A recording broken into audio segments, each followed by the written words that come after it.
assalamu alaikum sukaɓe gunas min calmini men juurima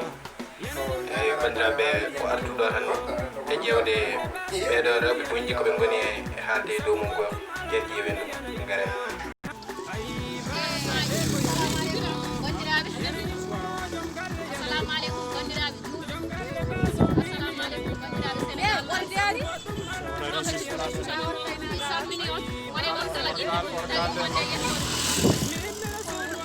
salmini kala ko bandiraɓe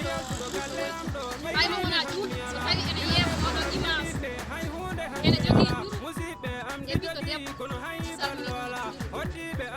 caggal ɗum ɗeɗo balɗe enen fof en jii ko sekkirta koye balɗe ɗo ala to image uji ɗi jiya ala to ɗi jettaki amin ñaagui on noon bandiraɓe juuɗe ɗiɗan ko haymo wona juuɗe way tan ko jurmo ko ganduɗo hakke debbo amin ñaagui ɗumen ballantare sabu min tampi min ɗorim min leftima depuis indépendance wonimi pour amen ene yaara e duuɓi temedere eko fawi gila min jibinaka gila jatiraɓe amen jibinaka ko ni tan min guurdi minen koye caɗele tan min goni min ñawi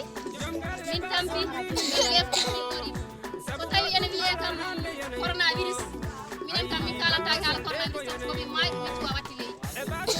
ko minen goni virus hay ɓeɗo sukaɓe ɗo ndi ɓuuri kiloji ɗiɗi komin jiɗi ɓuuri kiloji ɗiɗi komin jiɗi goto e maɓɓe fof so jibinama guilano yara hitande wotere hokkete fan wiye nanggu ko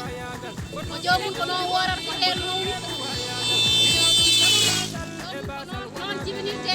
gila enen wone reedo yumum awatande fan ndiyam min jarat koye gaaɓe min jogat koye ɓulli so tawi vidéoji mbaɗama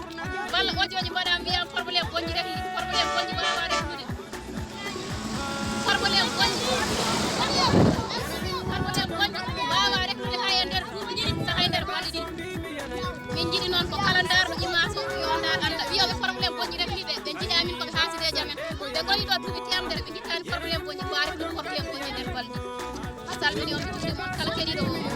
vidéo walla kala jeeɗo men yo partage ɓenin ha yettot fof yettaki Allah jarama eyyi ko noon enen fof jiiɗi vidéo o joni enen gardi kala neɗɗo noon ganduɗo ene ɓuuri ɓe doole